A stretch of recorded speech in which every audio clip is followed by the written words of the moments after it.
pattern is toki. Ito po, toki, yung red.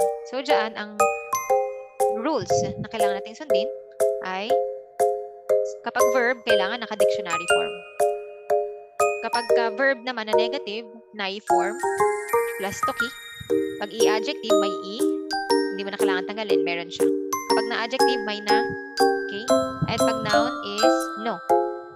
Naman. Tapos, add mo itong toki. So, ano ibig sabihin ito? When. No? When. Nung. Parang sa Tagalog sa atin is nung. Ganun. So, si toki connects two sentences and expresses the time when the state or action described in the main sentence exists or occurs. Kung kailan nangyari. Halimbawa, ito. So, since ito nga yun siya. Ito po. Yung when, gawin natin siyang red. Halimbawa, ito, kanji, ang reading, okay, furigana. So, toshokan de hon o kariru toki, when you borrow books from the library.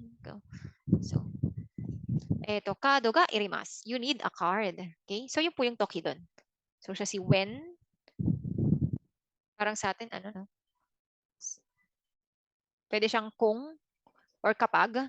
Kapag manghihiram ka, di ba? Ganun siya. Sa time na manghihiram ka. Kasi toki is, it talks about the time eh. Express ng time. Another example, ito naman. Tsukai kata ga wakaranai toki. When, again, when you don't know how to use it, watashi ni kite kudasai.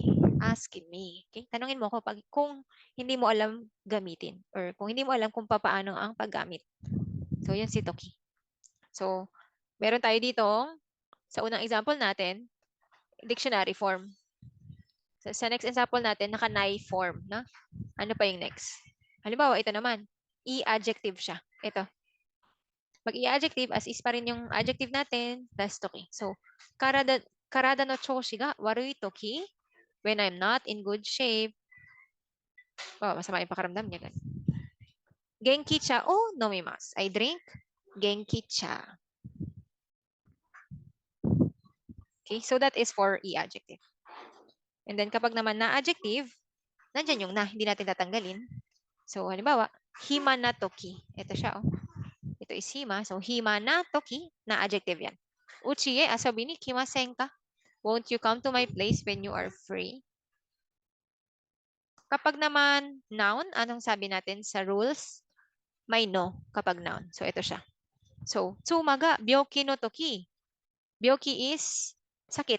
So, when my wife is sick, kaisha o yasumimasu. I take a day off work. So, yan po yung ating mga rules. Yun yung pinaka-importante. Yung tatandaan mo kung paano siya ididikit. Kung meron ba siyang na, may i, may no, dictionary form ba siya. So, ganun siya.